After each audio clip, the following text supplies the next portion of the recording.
I never thought my life would take a sharp turn at a wedding that wasn't even mine. That day, I was just the girl behind the camera, trying to make a name for myself in the chaotic world of photography. My job was to capture the joy, the tears, and, if I got lucky, the soul of the moment. Little did I know, my soul was about to intertwine with someone else's. The bride and groom were a typical couple, all smiles and dances, lost in their bubble of happiness. I was moving around, clicking away, making sure to get every angle, when I bumped into him, Alex. He was a guest, a friend of the groom's or something. Tall, with a mischievous grin that didn't match the formal wear he was somewhat uncomfortably stuffed into. "Whoa, careful there. Wouldn't want you ruining your camera before the cake cutting," he joked, steadying my arm. I rolled my eyes, not really in the mood for banter. "Thanks, I guess. I'll manage." He chuckled, not at all deterred. "Name's Alex. And you are?" "Does it matter?" "I'm just the photographer," I replied, focusing on adjusting my lens rather than his piercing gaze. "Just the photographer who captures moments that'll be treasured for a lifetime." "Sounds pretty important to me," he quipped, leaning in slightly, curious. I sighed, finally giving him a glance. "I'm Mia. And you're blocking my shot." Alex stepped aside, hands raised in surrender, but his smile never wavered. "My apologies, Mia. How about I make it up to you by not getting in your way again?" "Try not to," I muttered, already moving to my next spot, trying to ignore the warmth his smile sparked in me. The wedding went on, and so did our brief encounters. Alex had a knack for popping up wherever I was, each time with a comment or a joke, trying to chip away at my focus. It was annoying. It was also kind of refreshing. As the evening wound down, I found myself outside, taking a breather, when Alex joined me, holding 2 glasses of champagne. "Thought you could use one," he said, handing me a glass. I took it, our fingers brushing briefly. "Why are you so interested in the photographer?" He shrugged, leaning against the railing. "Why wouldn't I be? You're interesting. And pretty damn good with that camera."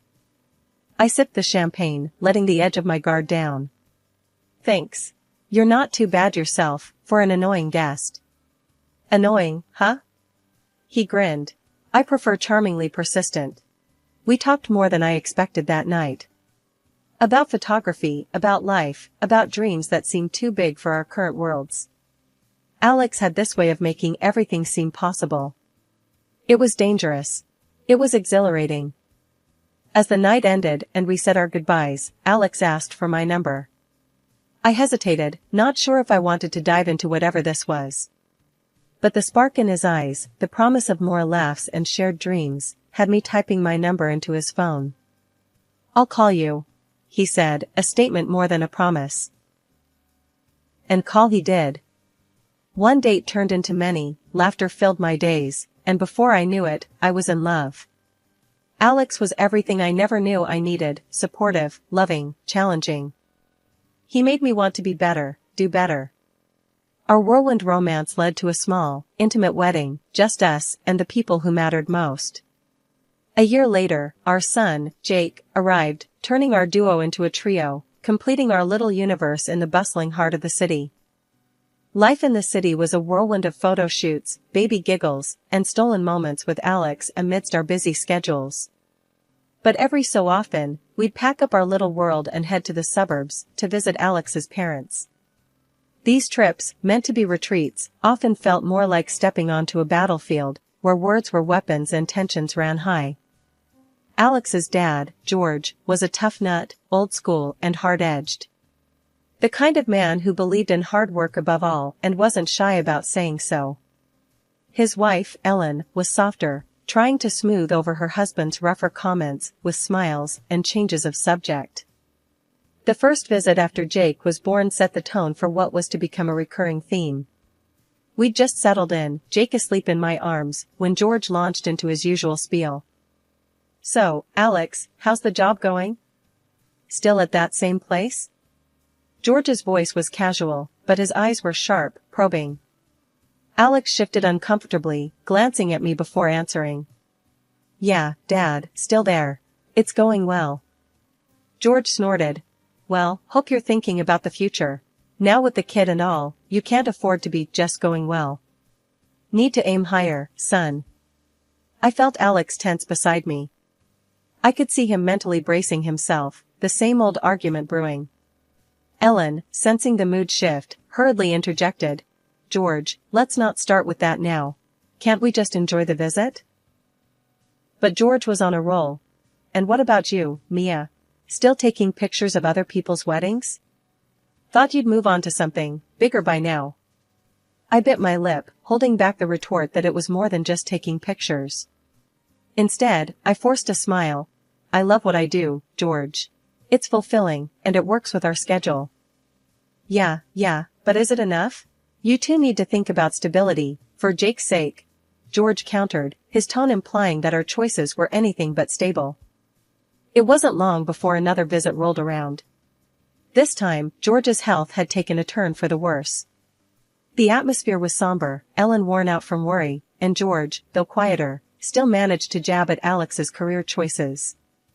Working hard or hardly working, son? George coughed out, a shadow of his usual confrontational self.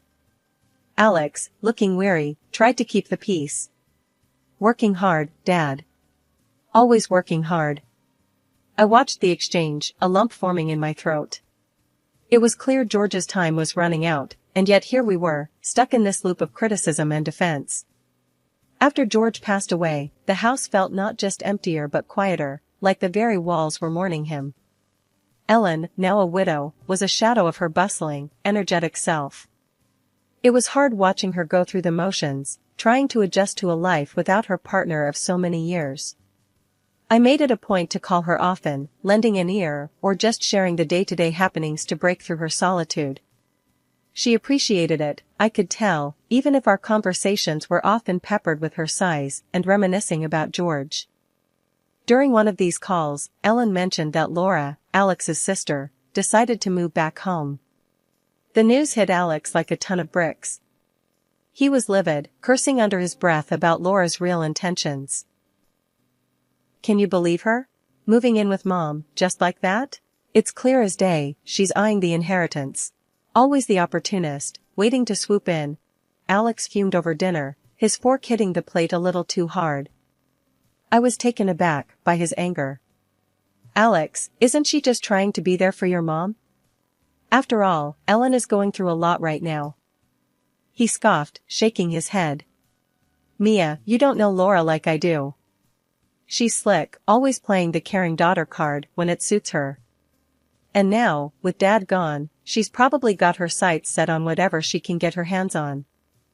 It was surprising, hearing Alex talk this way about his sister. I knew they had their differences, but this was a side of him I hadn't seen.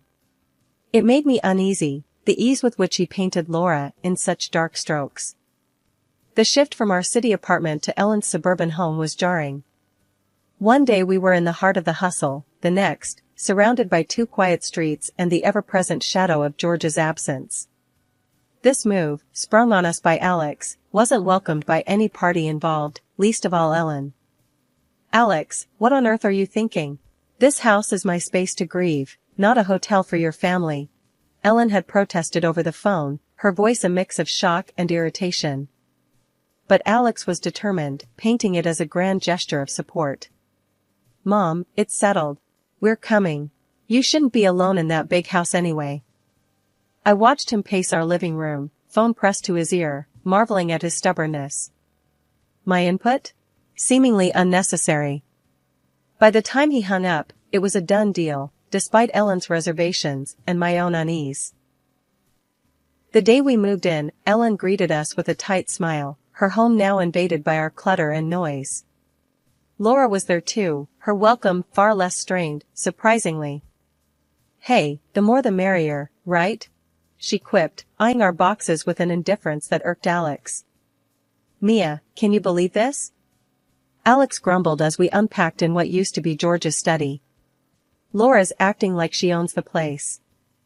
I sighed, setting a framed photo on the desk. She's trying to help her mom, Alex. We're all adjusting here. Adjusting was an understatement. the dynamics within the house shifted like sand underfoot. Ellen, once the matriarch, seemed to shrink, her voice lost amid the chaos of our resettled lives. Laura, on the other hand, floated through her days, contributing little and observing much. Dinner times were the worst. Ellen would cook, a silent figure moving through her kitchen, while Laura somehow always dodged the task.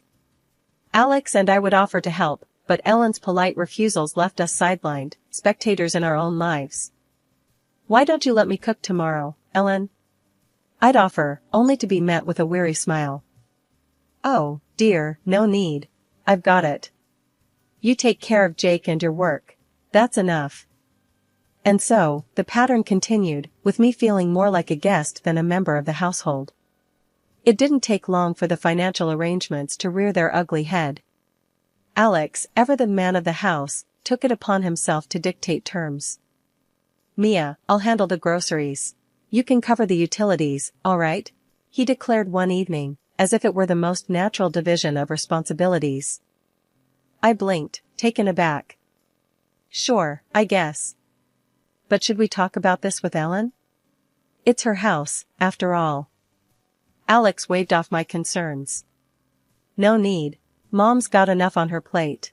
We're helping out." Helping out felt a lot like taking over. My photography gigs became my escape, a chance to breathe beyond the suffocating walls of a home that wasn't ours. Yet, even as I immersed myself in work, the home front demanded more. Laura's busy schedule somehow justified her lack of contribution, leaving me to pick up the slack. "Mia, can you believe Laura? Always too busy to help out. It's all on you and Mom," Alex would rant, oblivious to the irony of his words. I'd nod, biting back my frustration. "Yeah, too busy. I noticed."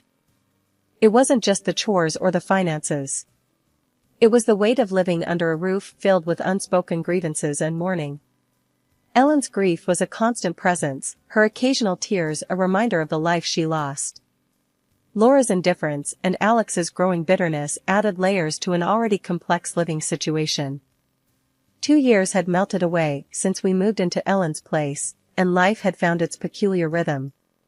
Ellen, though frilier with each passing day, never lost her spirit, always finding a bit of strength to help me with Jake, who was now 3 and as curious as a cat. He had this thing for gadgets, mimicking me whenever I was on my phone or working with my camera. So, thinking it might fuel his curiosity in a good way, I got him a kitty smartphone. It was a hit. He was snapping photos of everything from his half-eaten breakfast to his toys strewn across the floor, and using the voice recorder like he was on some secret mission. One day, Alex decided to take Jake for a walk, a bit of father-son bonding time. They came back with Jake chattering nonstop about the ducks they saw. As I was cleaning up, I spotted Jake's toy phone left on the couch, a little smudged. I picked it up, intending to give it a quick wipe, when my finger accidentally hit the play button on one of the voice recordings. What I heard next stopped me cold. It was Alex and Laura, their voices clear as day, talking in a way I'd never imagined. They weren't at each other's throats, as they'd have us believe. No, they were in cahoots, laying out plans that chilled me to the bone. Alex's voice cut through first. "We've got to be smarter about this, Laura. Mom's no fool, she's starting to ask questions." Laura's reply was sharp. "Chill, Alex. You worry too much. We just need to keep up the act a little longer." My heart raced. Act? What act? Alex was confessing to Laura about losing his job because he couldn't be bothered to show up, admitting he'd been mooching off me ever since. But what twisted the knife was their scheme against Ellen. Laura was ranting about Ellen's plans to move to a fancy nursing home, how they needed to stop her before she drained what they saw as their inheritance. Their plot was sinister, talking about declaring Ellen incompetent, all to grab her property. Or is it better to get rid of her physically altogether? The recording cut off abruptly, leaving a silence that roared in my ears. I sat there, the phone still in my hand, my mind racing. Betrayal wasn't a strong enough word for this. This was cold, calculated deceit, a stab in the back from the people I considered family. And yet, as furious and shaken as I was, I knew I couldn't confront Alex right away. No, I needed to play this smart, for Ellen's sake, for Jake's. I couldn't let on that I knew. So, I swallowed the storm inside me and went about the evening as if nothing had changed. Dinner was a blur. I nodded and smiled robotically, watching Alex and Laura bicker over trivialities, a performance I now knew was just for show. I had to tell Ellen. She needed to know the depth of deceit circling around her. When I played the recording for Ellen, her reaction was a mix of resignation and sadness. "I had my suspicions, dear," she sighed, "but I never had the proof. And to think, I've been helping them out financially whenever they asked." Ellen's resolve firmed up as we talked. "I've been considering moving into a nursing home, actually. I have the savings for it. But now, hearing this, we need to act, and fast, before they realize we're onto them." We called in a lawyer when Alex and Laura were out, ensuring our plans remained under wraps. Ellen was clear and direct, instructing the lawyer to change her will to exclude both Alex and Laura. The lawyer nodded, understanding the gravity of the situation.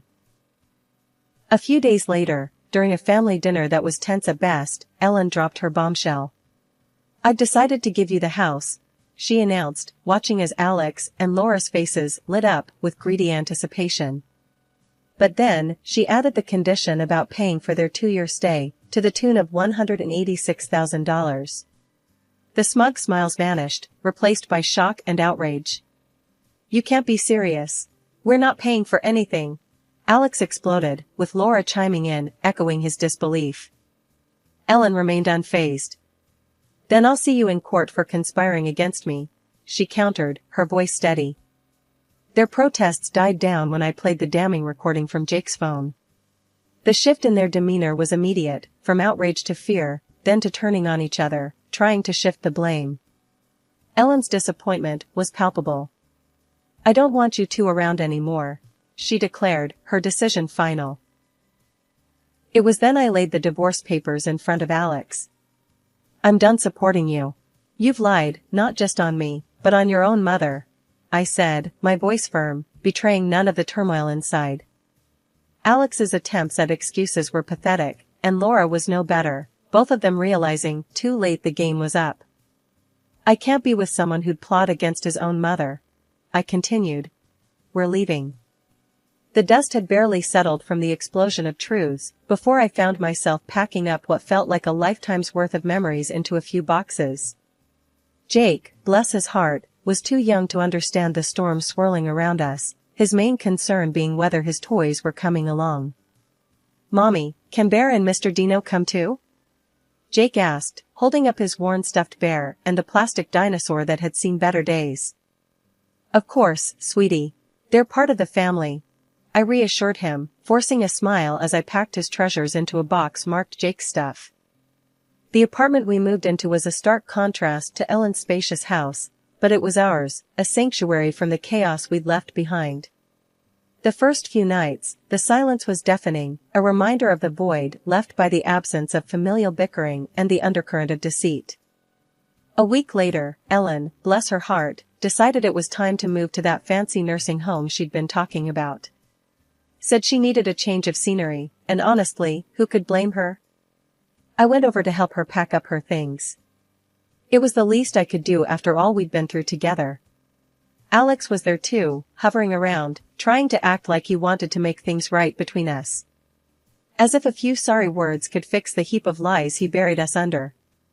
I couldn't even bring myself to look him straight in the eye without feeling a mix of anger and pity. Just gave him this look that said, "Save it," and kept on packing.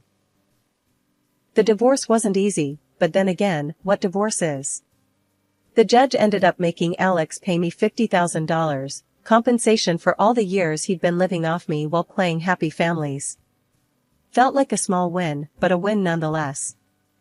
A few months down the line, Alex and Laura finally coughed up the $186,000 they owed Ellen for staying in her house, after taking out loans against it. Ellen didn't waste any time putting that money straight into her own account, making sure it was out of reach from those two.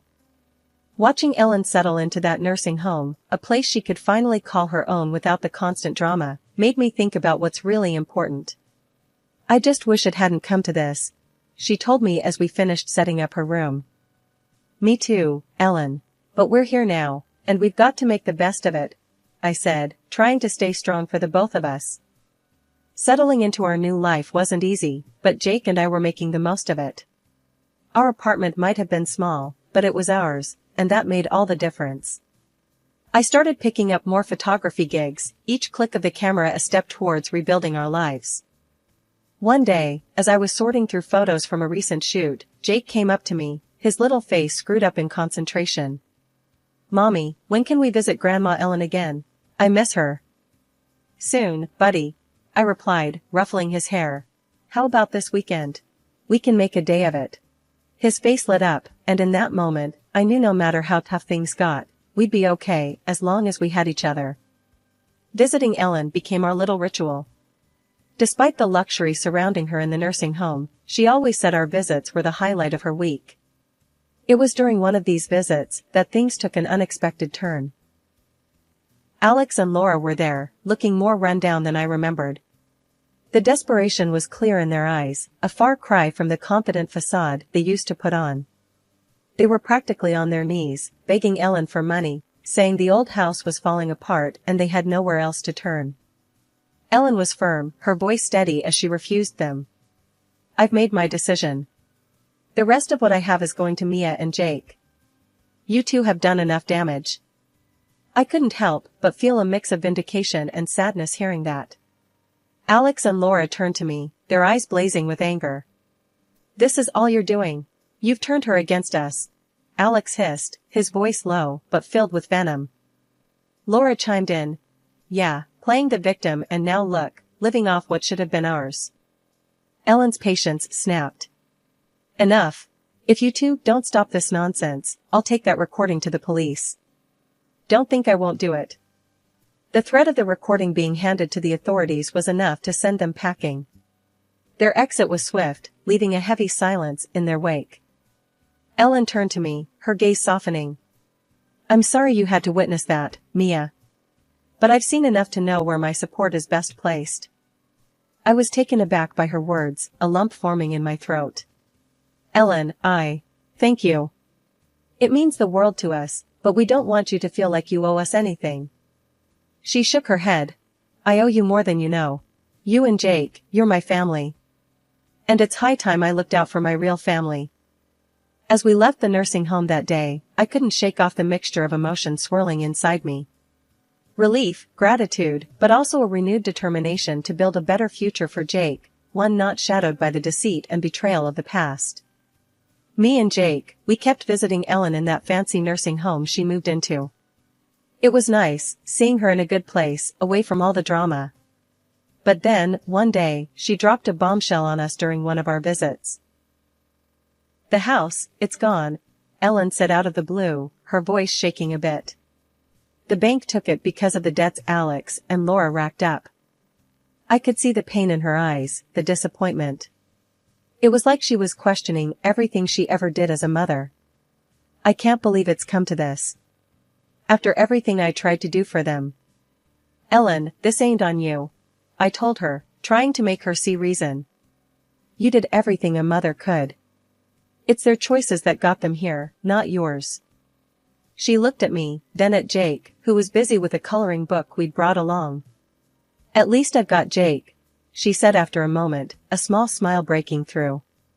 "He's a blessing, Mia. You both are." It was hard, watching her grapple with the mess her children had left behind. But in those moments, I saw the strength in her, the resilience. She had faced her share of battles, but she wasn't letting this defeat her. As for Alex and Laura, they vanished, leaving a trail of debts and broken relationships in their wake. Ellen didn't even know where they'd ended up, and honestly, I didn't care to know either. They chose their path, and now they had to walk it, wherever it led. "Ellen, you've got us," I reminded her as we got ready to leave that day. "Me and Jake, we're your family too, and we're not going anywhere." She hugged us both, holding on a little longer than usual. "Thank you, Mia. for everything. Driving back to our apartment, I couldn't help but reflect on how much had changed. The road hadn't been easy, but we were making it through, one day at a time. And through it all, we found something worth holding on to, each other.